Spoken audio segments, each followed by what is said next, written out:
What's up, bosses? Welcome to About Her Business, the podcast where we leave all the gossip at the door and get straight down to business. I'm your host, Jonte, and today we have the connector in chief herself, Miss Kenya Ransom. Now, Miss Ransom is the founder of All Things Loop magazine, where she's building a platform for business owners to connect with their communities by telling their stories. And she's here today to help us network on what she means business. So, ladies, grab your cups and your notepads and let's get down to it. The Meanness Now session. Welcome, Miss Ransom. Oh, I love thank you for having me. Yes, ma'am. Thank you so much for being here. I'm super excited. You ready to get into it? I am. Perfect. So, as I said, you are the connector in chief. What did that role look like before it had a name, and how did it evolve into a real business model? Yeah, so what that role looked like, before was that me really connecting people together and not knowing that I was doing it. It was always a time where somebody would ask me, "Do you know such and such? And do you know anyone that does such and such?" And I'd be like, "No," but I probably know somebody that does it, or if I don't know the person, I know somebody to connect you to that person. So I've always been in that role of just connecting people if I like I said, if I don't know that what you need, I know someone that knows someone that you need it, and I can be able to connect it. So it just all flowed together, and I've been doing it for so long that it just has become a thing for me. People even call me for things that's not even dealing with cars, and they say, "Well, do you know?" And I'm, "Oh, I said dealing with cars because somebody did call me about looking for somebody for the car," and I was like, "No, but let me call." About 5 minutes later, I'm like, "I don't know this person, but this is who I have." So it's always been just came naturally to me of just the connecting is just what I am and who I do, and it just stuck with me. Oh, wow. And that actually speaks a lot about your personality because to be a connector like that has resources that even with cars, it's a field that you're not necessarily in, that really speaks to your personality and how people take to you. So thank you for sharing that with our audience. No, no problem. Now, let's go back to the beginning. What was happening in your life when All Things Loop first came to mind? And what made you take it seriously as a brand? Oh my goodness. When All Things When first came to mind, it was in 2017. I dibbled and dabbed with a lot of I've been in media for about 14 years now. So at that time, I was really not really wanting to do it. I was really burnt out. In 2017, I hadn't been media or anything of that sort for about 4 or 5 years and was just really just taking a break. I had started a career, was really doing some great things on my job, was going higher. Yeah, I thought I was killing it. However, 2017, I had lost my job. All of a sudden, it took me to a place where I'm like, okay, this was a good paying job and what am I going to do? And so, of course, you go back and forth and thinking, what is it that you really want to do? In my mind, I really wanted to find another job because if we can all be honest, entrepreneurship is just such a up and down way. But it's sometimes it's up, you can make $10,000 one month and zero the next one. So for me, I was looking for another position so I can be consistent, it can be stable. I knew what was gonna come in. And it just didn't happen that way for me. I literally went to sleep and was like, oh my goodness, what am I gonna do? I'm gonna do this. And that reminded me of my first love. And my first love was media and magazine and writing and getting back out there. I had a previous magazine, which was Action Magazine, before All Things Loop. And so he reminded me of that. And of course, when you're used to stable bills, you're like, wait a minute. I don't know about that one.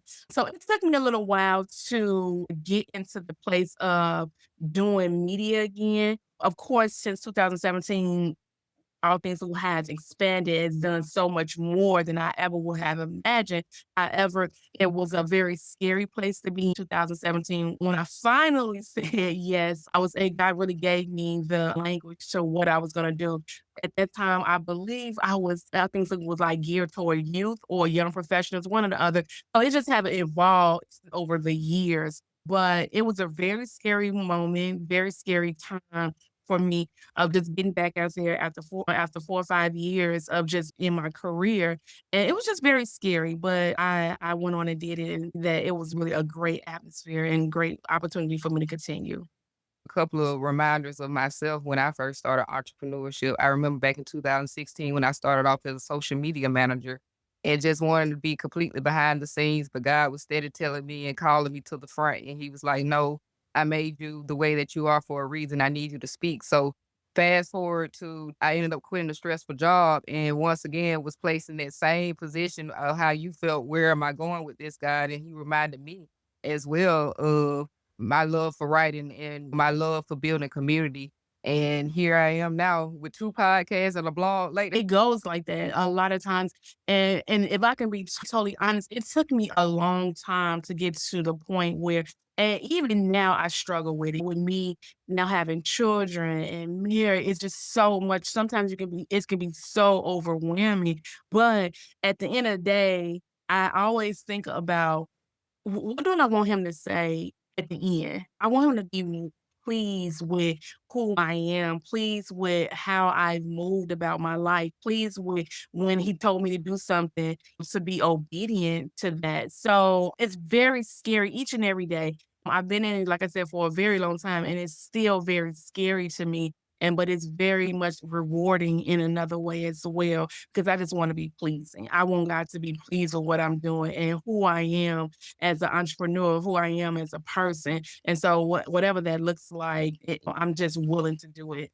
And again, that point of just being obedient and doing what we're called to do and being purpose driven and not necessarily following what the person in front of us was doing because everybody has a journey, you guys. Now, speaking of doing what everybody else is doing, a lot of people, especially entrepreneurs, think the only way that you can make money or get yourself out there is to network. But you've built your brand on relationship activation. What gap did you see that others were missing? The gap that I think genuine is, really genuine is, I think people every time sometimes people go on this rant about different things in business. Maybe it's content creation is the best thing now, sell your course. Now it's membership, membership, membership. So for me, I just felt like people miss the relationship part of building a business. Like you have to have relationships with people. I often say this, and people may say whatever, but this has been true for me in my life. A lot of times things didn't happen because of money for me.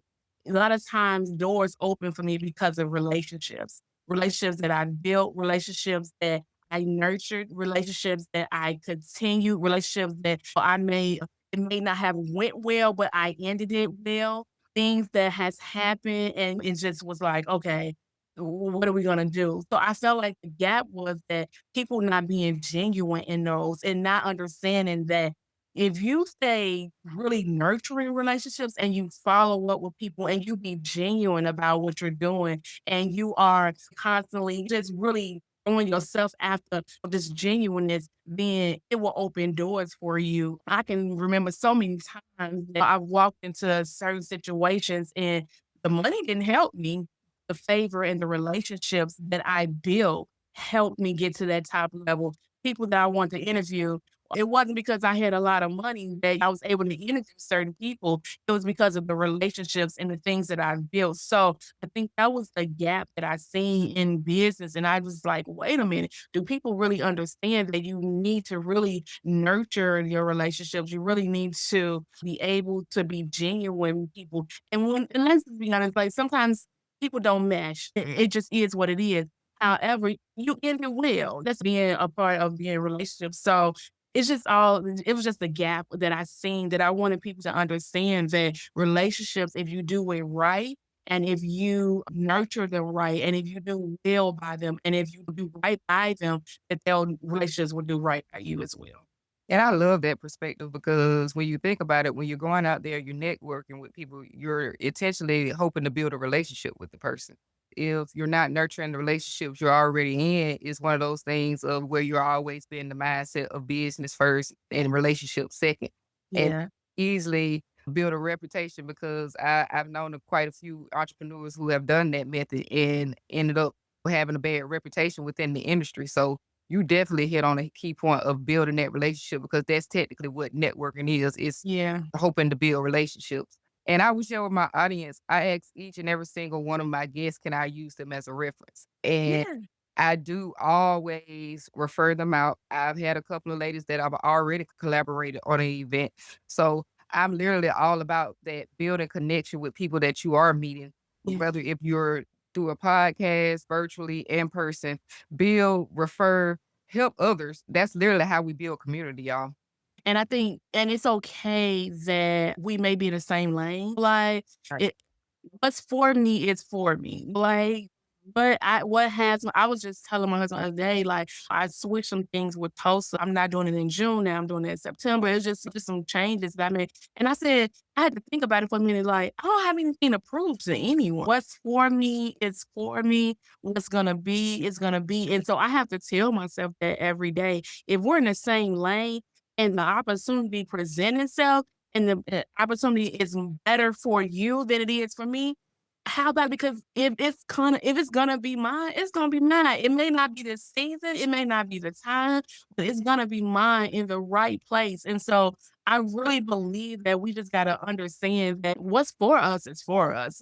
We can be in the same lane, we could be saying the same thing, but we're still different.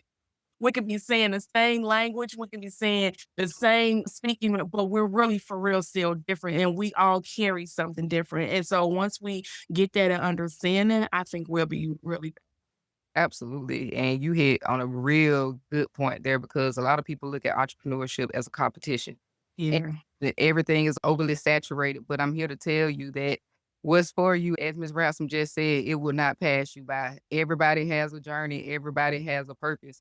So don't be discouraged. Honestly and truly, with me being in media, I've met such great people in media, and it's not a competition. It's just total support. Like we're sharing each other's stuff. We're showing up to watch each other podcasts, whether it's live or posted at a later date. Like you literally can find community if you're not that person that's looking to compete every single time. Yeah, absolutely. Now, you talked about your tour, so let's talk about it a little bit more. You grew the Live It, Own It tour from a small local event into a multi-state experience without knowing anyone in those cities, and that's amazing. Can you walk us through how you were able to do that? Relationships, honestly, the first time that this was one of them 2017s where I was like, "Okay, I don't know what I'm about to do, what's going on," but I knew I had to you know how, like, you know you gotta do something bigger and better than what you did before, because at that time, I did, like, different workshops and things like that. I'm from Gary, Indiana, so I had did, like, different workshops in the area, just really wait on people, but I'm like, "I gotta do something bigger, like, I gotta do something that people wouldn't do." So I'm like, "What can I do?" And I don't know what I was thinking at that time. I was like, "Imma do a tour, Imma do different cities, Imma do this." Crazy. Crazy as I don't know what, but I was like, "I'm gonna do it."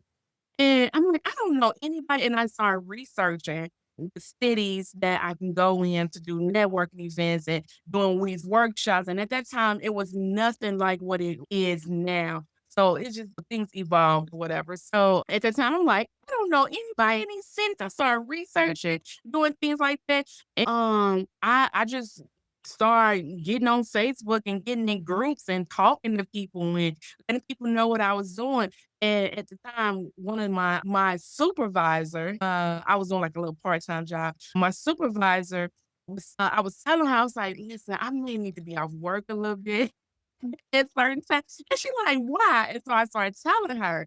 And when I started telling her what I was doing, she told me that I would be she's like, "Oh, I'm a graphic designer." She said, "I'm a party planner," or whatever, like, on the side.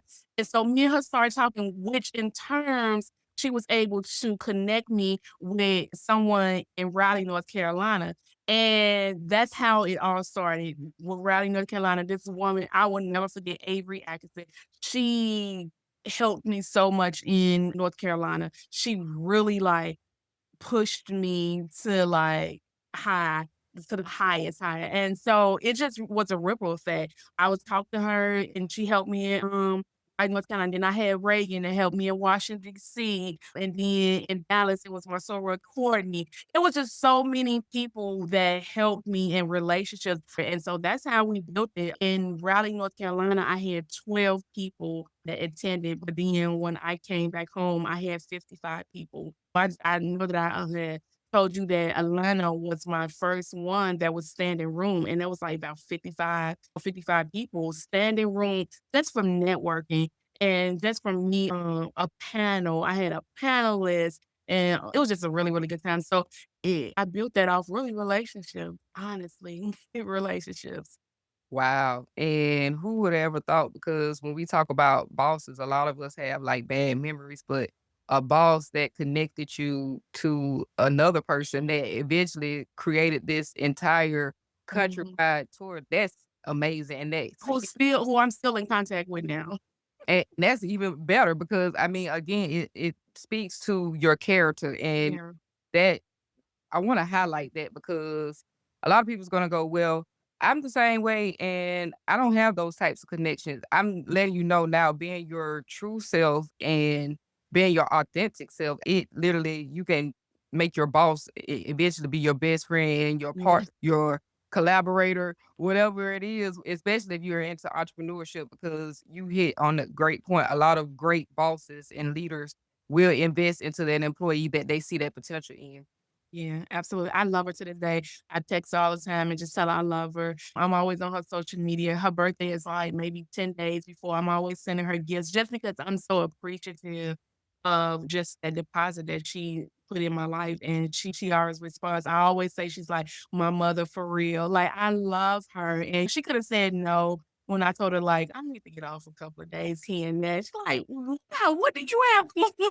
And I'm like, I'm doing this and this, and then she started helping me. So it's just a blessing to be able and she had already told me, "I know you're not gonna be here long, but you" I'm like, "Yeah, you" Wow. And I wanna hit on another point that you talked about with the 0 connections when you started your tour, like, that, first of all, it would be terrifying for anybody out there. listen, it was. So, what was your strategy for building trust quickly and turning strangers into collaborators or clients?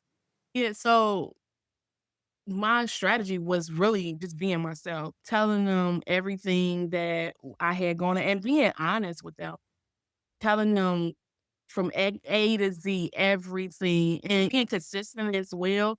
Another thing that I did, on top of being myself was that I started sending them opportunities as well. So if I would see an opportunity in their city, I'll say, "Hey, I seen this opportunity for you." If I thought it would be a good fit for them, I'll send it to them. Then I will make sure and then I was able to put different things in the magazine for them just so that I can show my appreciation for them helping me and things like that. So on top of like just being myself, I wanted to be able to give them something that may last a little longer. So I put an ad in the magazine. I was able to talk about their business. I was able to send them different opportunities that I seen and was like, "Hey, I think you'll be really, really good for this. How check this out." So it was just things that I thought that would be great, and I think people really appreciated it because wasn't that I was taking, but I was willing to give as well.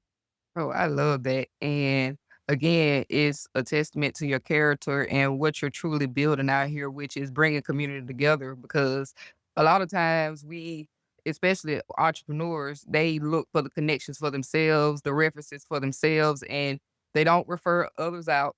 They just use those connections for themselves, which limits other entrepreneurs. So Yeah. thank you for being that entrepreneur that actually thought of others and will refer others out. Yeah, absolutely. I mean, I believe that's how it goes. Like if I know it and if I got it, especially if you are helping, but you're helping me to push mine forward. Why wouldn't I help you push yours forward? However that looks for us or however it can be. So yeah. And I want to talk about this word because it's been trending everywhere lately, but people are misusing it, and it's that word systems.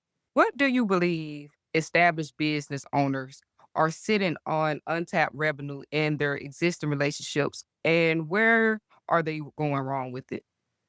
I think the follow-up is, like, something that they're sitting on, not following up. Like, I know a lot of people do a lot of networking events. I always say panelists, going to mixers, brunches.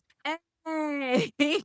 But however, never following up with these people. Like, the revenue, I believe, that you've had in your phone for so many years, the networking events, the things that you've done, the system that you've missing is not following up with those people. You don't ever know what could happen in an environment that you're putting yourself in rooms that you put yourself in. If you don't follow up, you would never know what that may look like. And so I think the breakdown of it is not following up. And then people sometimes think that after a while, if they haven't followed up, maybe after 4 or 5 months, 6 months, that it's a dead weight, but it's not always the case.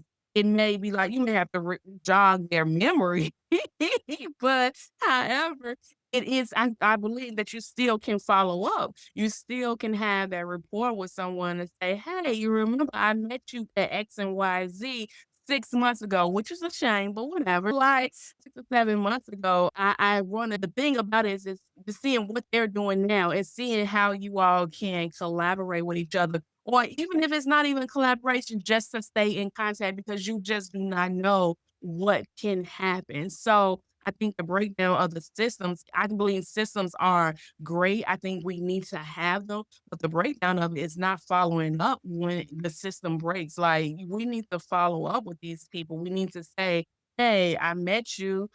What's going on?" Or just sending them a text, just seeing how they're doing, checking in. It does not deflate or deflect anything other than just being who you are, and the system is there. We just gotta work the system, and that's the one thing that we don't do is follow up with people. And well, I give an example myself of sometimes people like to clean out their emails, they like to clean out their phones. So sometimes Yeah. who's like connects. And I remember contacting one of my people I was doing social media management for at the time, and she had accidentally deleted her entire email the day before. And she was like, I was so happy you contacted me because I made a mistake and deleted everything and could not recover everything. So sometimes it's one of those things too of where they've accidentally deleted everything out of their phone and actually had you in the back of their minds. And so Ms. Ransom definitely hit on the point there. And sometimes also that no 6 months ago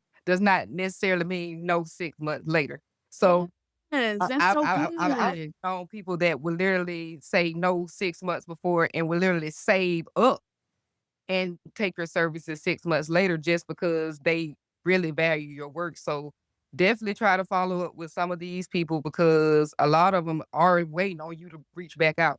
I did a podcast a couple of weeks ago, and Ashley Sanders, she said it, and I would never forget it, which was says connections doesn't expire.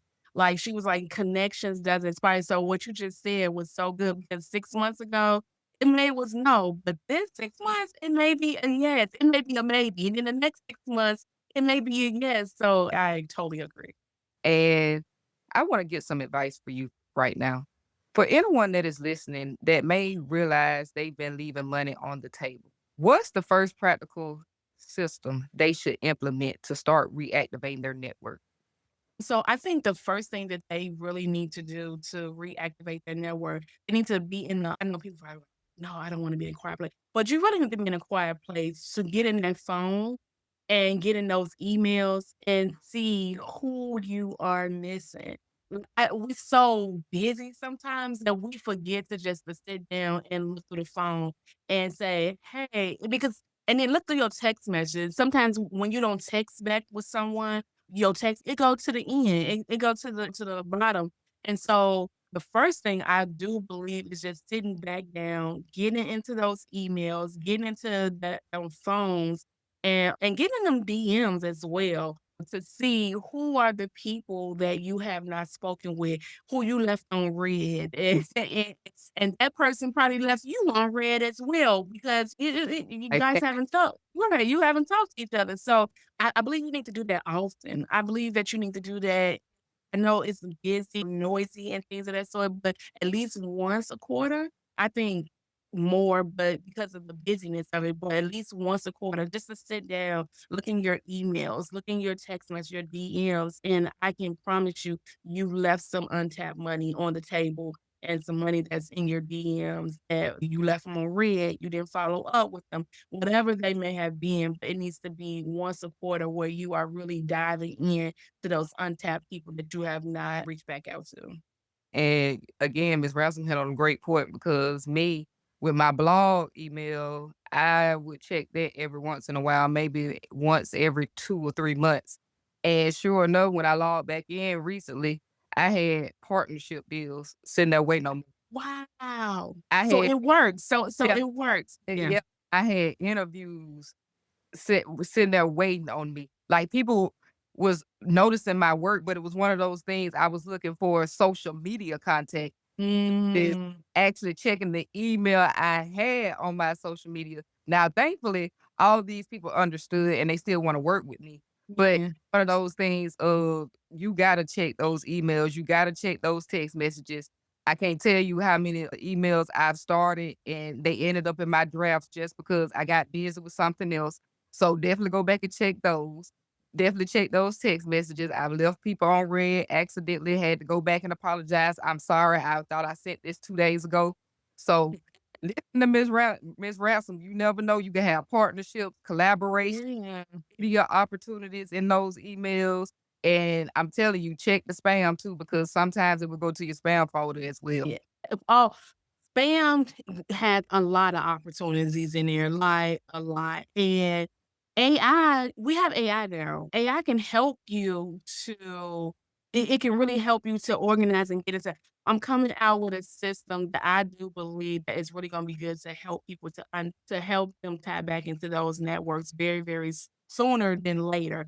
So the spam is definitely one of them. I hate spam because people would say, because I think your emails, and I'm like, why aren't I getting these emails? Like, what is going on? Spam. So, yeah, it's spam. And I will let all the ladies know if you want to be a guest on my podcast. I've had quite a few of the ladies where I would send them an email and it would go straight to spam. So if you ever Yeah. apply for my podcast, know that I respond within 24 to 48 hours. And if you have not seen About Her Business podcast in there, check your spam because I promise you I have responded. And then what did I do? I followed up with you. Didn't I? I followed up with you and I said, I didn't receive an email like because I know she said she sent it, but I followed up because that's what you do. You follow up. You follow up with people. So yeah. And that's a perfect example, y'all, because it happened with me and Miss Ransom. Yeah. Her email, she didn't get it, and we had to figure it out. But here we are today. So Yeah. it worked, y'all. Telling So you, it worked. follow up. Follow up.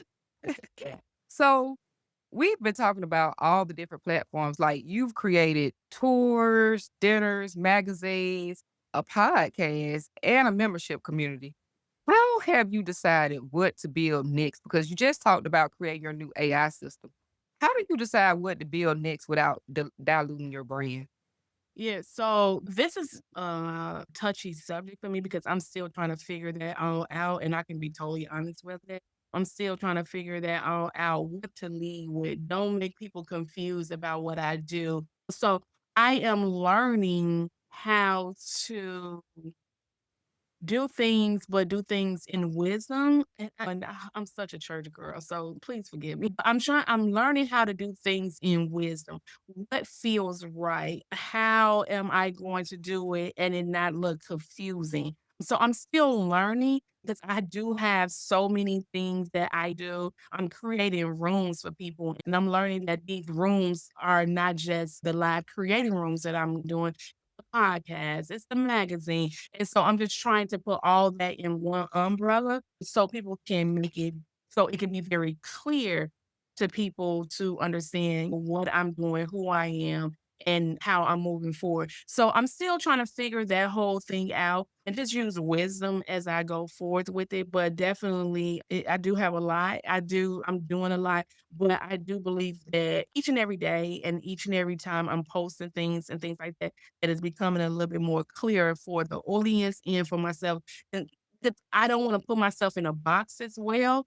but I do want people to be very clear. So I'm trying to use and I'm learning to use wisdom on when and how to do all that.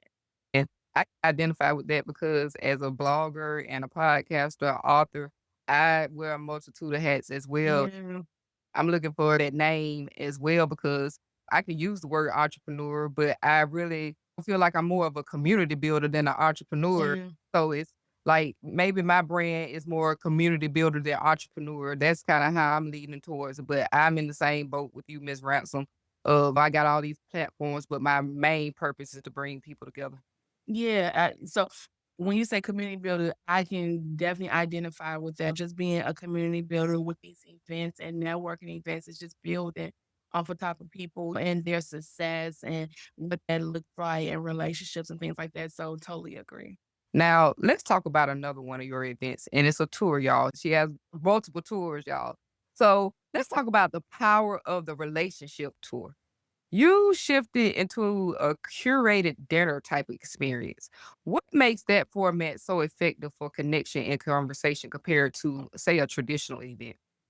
I think it was more intimate. The last tour that we did on a tour. I loved it. People loved it. People still talk about it.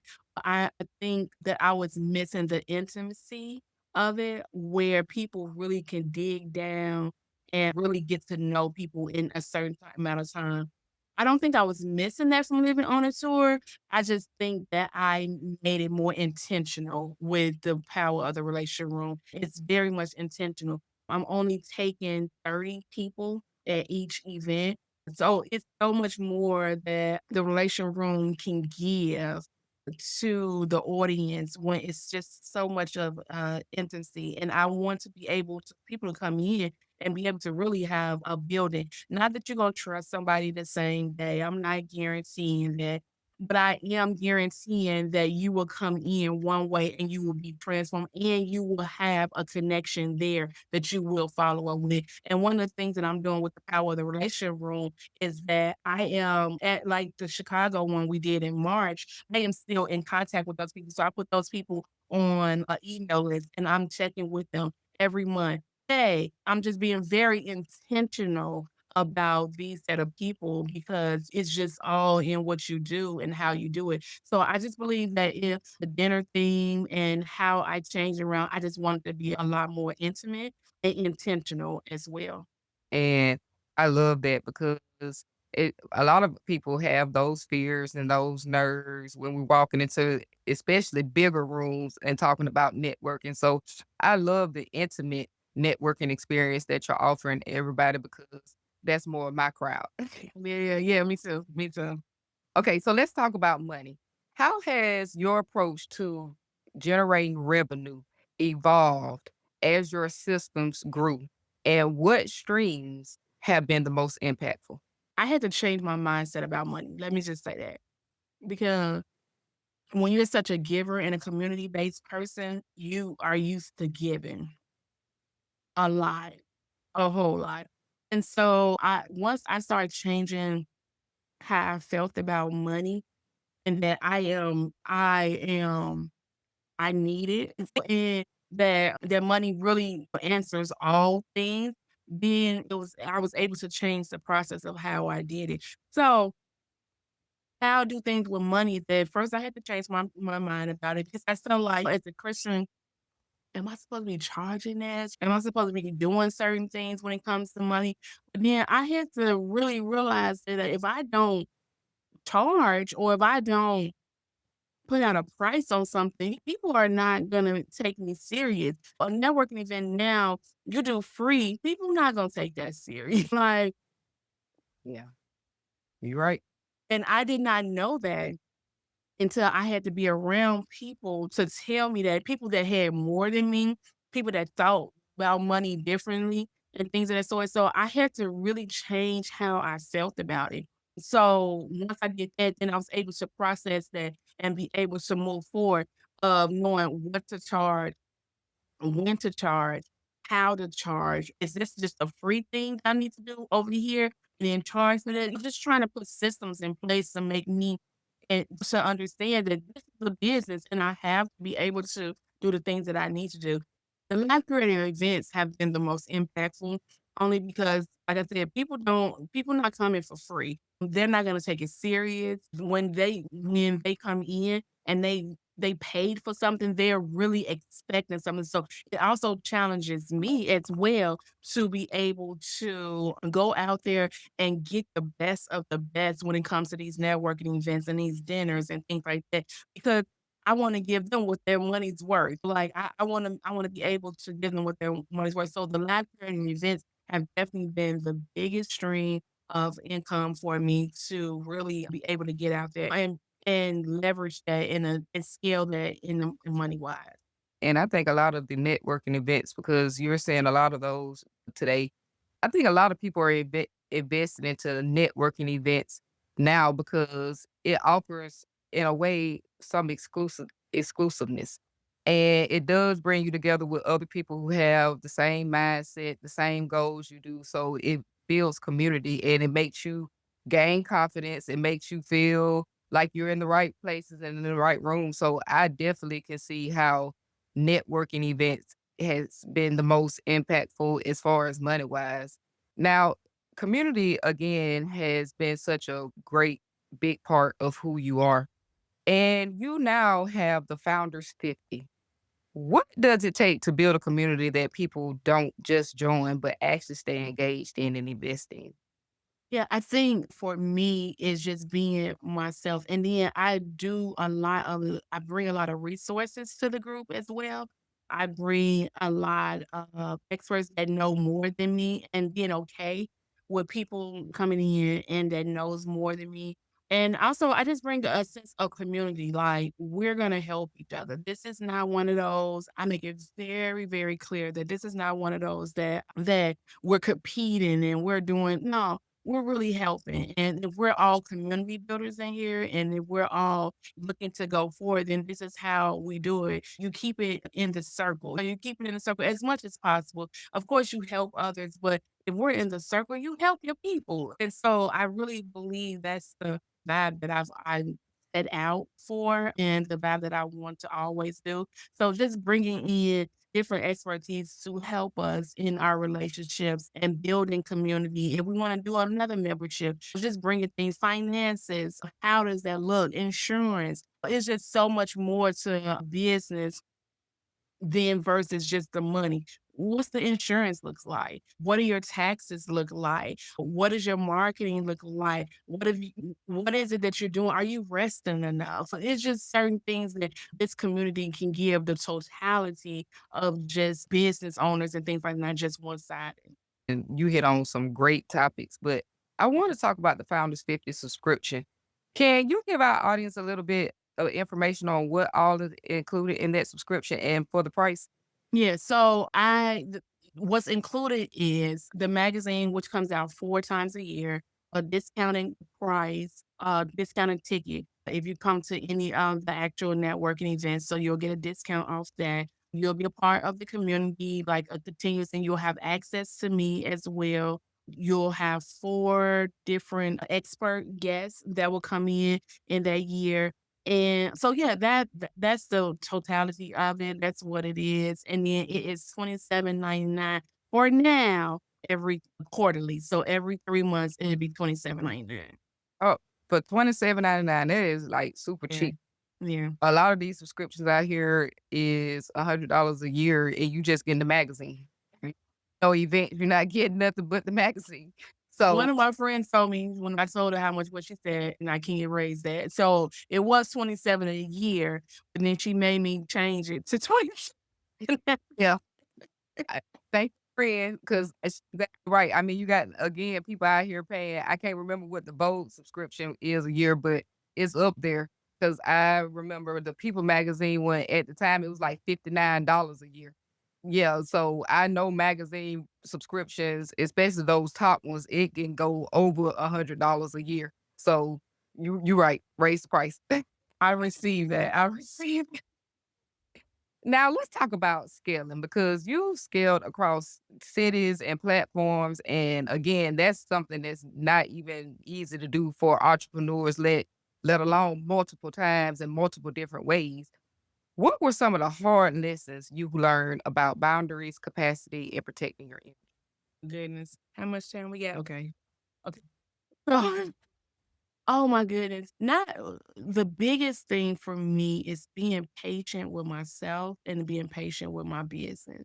And this is just a lesson I learned just recently. Just being patient with myself, being patient with my business, taking the emotion out of things, being very clear on things that I want, things that I desire, things that I want to see, because nobody else's name is on this except Kenya. Like, if something goes wrong, if something is not correct, nobody's gonna say, "That girl over there did it." No, they're gonna say, "Kenya did it." Like, so being very clear on what the desires and what I wanna see, being business-minded as well, making sure that what I say is what I say, and that's what it's gonna be, not sugarcoating anything, but then when being in love when you say things, so many lessons, so many challenges, so many things that have occurred.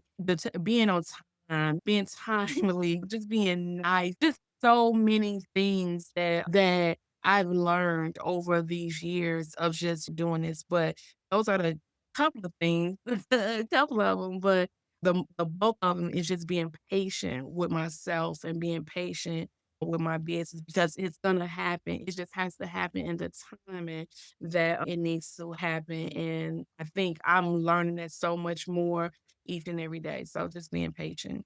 And I think that every entrepreneur goes through those moments of where we have to set those boundaries of who we, first of all, are as CEOs, founders, and learning to say no because I was that person that had a problem with being assertive.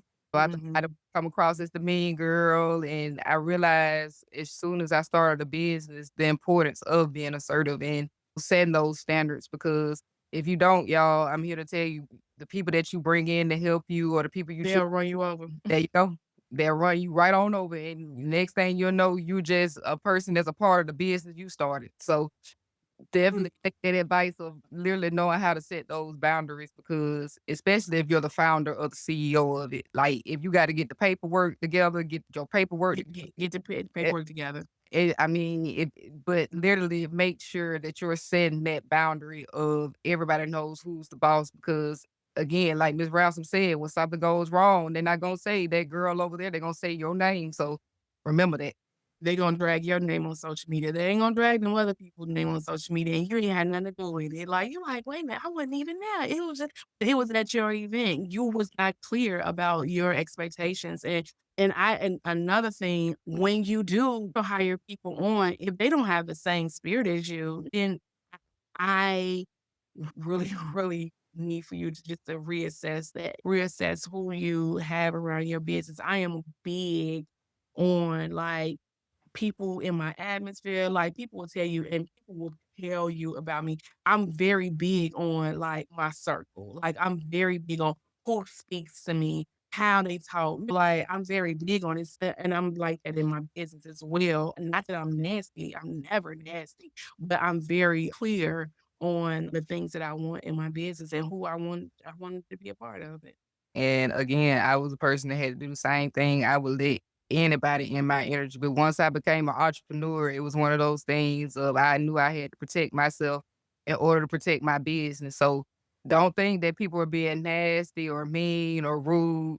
Y'all have to understand when it come down to entrepreneurship, this is our baby. Like this is our heart, our dedication, our passion.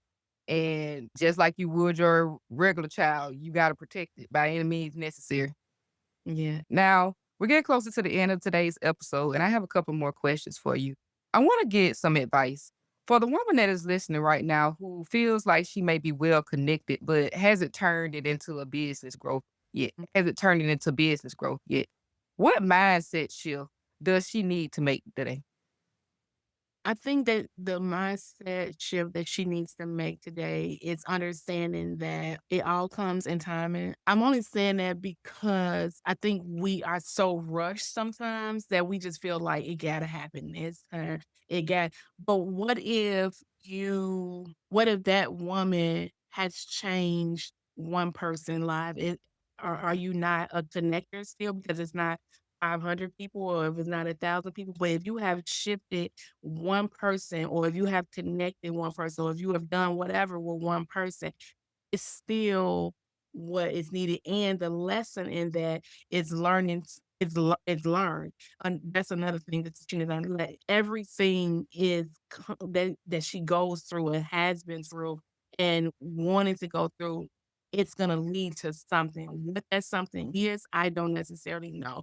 However, it's a learning lesson in everything. Everything is a learning lesson, and I will admonish her to sit down and learn a lesson, to hear clearly about what she wants to do. Sometimes we say we wanna do things, and it's not always what it is that we supposed to do, but if she wants to do this, I will just really admonish her to sit down and learn what goes wrong, what to do, how to do it, until your time comes, because there will be a time for you. Maybe this is the time where you just need to learn. Maybe it's a time where you need to get more experience in something. Maybe you need to be in some situations that may come and go so you can know how to handle things in a proper way, in a business way. So I will just tell her just to be patient with herself, learn, sit down and learn. Don't be too hesitant about what everybody else is doing because comparison is a thief. Just because you see somebody else doing it does not mean you understand their season and their journey that they went through.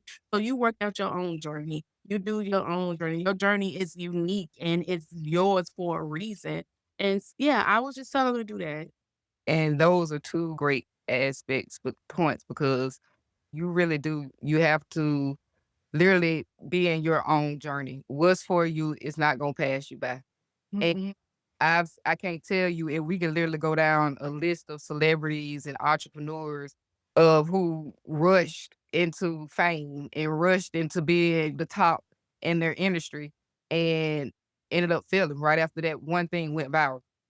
So Yeah, one of those things of sometimes it's not happening as fast for you because God wants you to learn something. yeah. And I've been that person, y'all. So I wouldn't tell you something that I don't know already myself. Yeah, I think that that has been the biggest teacher for me of just listening and learning and understanding that my time would come. And when my time came, I felt like I was so much more ready. It's because I was able to sit under a Kenza. I was able to sit under a Lady Vivian Jacobs. It's just so many women that came into my life that has taught me so much. And so yeah. Yeah. We always leave with a legacy. And I give you a couple of minutes to think about this, Miss Ransom. Okay. When it's all said and done, what kind of a legacy do you want to leave behind? Wow. Okay, so what kind of legacy I wanna so I have 2 children, and so the legacy I wanna leave behind is that my mama was a boss. Mm, that- Not only that she was a boss, but they've seen me in times of maybe not, favorable moments, but I pushed through them. That once they seen me in the spirit of excellence, that whatever I did, it was in the spirit of excellence. The legacy that I want to leave back around that when I came into cities, I only not only came to give, I mean to take, but I came to give as well, and whatever that looks like, whether it was my talents, whether it was my advice, whether it was the people that came in, I came to give. And then another legacy is that I really came to do things that no one has ever came to do. I am no one. I am uniquely who I am. I stand in my own grace and I'm favorable because of that. And I'm that girl. Like they say, like my mother is in the legacy that I am that girl without any hesitation and without any pridefulness about it, but I am that girl because God has given me the grace to do this.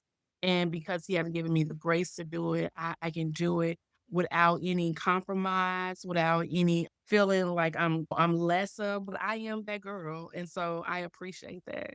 Now, sadly, we've come to the end of today's episode. But before we go, we're going to definitely make sure we get all of Miss Ransom's information. Let us know how we can sign up for the Founders 50 again. Let us know what the website, when the magazine's coming out. Let us know any events you have coming up. Let us know all the details. So you can follow us at All Things Loop, and to become a part of the founding 50, the link is in the actual bio of what you will get and things of that sort. The magazine is already out. It's the women's edition with Michelle James and Amanda Phillips and Siobhan Francis, amazing, amazing women, business owners who are killing the game. So if you want that edition, you can always go and get that edition. I am doing Tulsa, Oklahoma in September, the 19th, I believe, or the 26th. I'm not for sure of the date as of right now. But if you wanna be a part in any type of way, you can definitely email me at allthingsloop.com. Hello there at allthingsloop.com. Awesome. And I will be leaving all that information down in the description box below.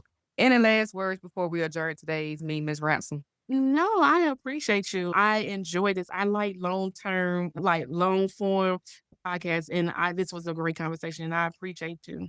And you guys be on the lookout because me and Miss Ransom, we definitely will be collaborating in the future. Alabama, I'm working, y'all. I'm trying good things here, so definitely be on the lookout. And with that, today's meeting is now adjourned. Thanks again to the connector and chief herself, Miss Kenya Ransom, and All Things Loop magazine for coming on and sharing her insights. And you be sure to subscribe to About Her Business so you never miss whenever we upload. Also, leave me some comments down in that comment section on which industry you think I should interview next. Until next time, that circle tighter and that bank account growing.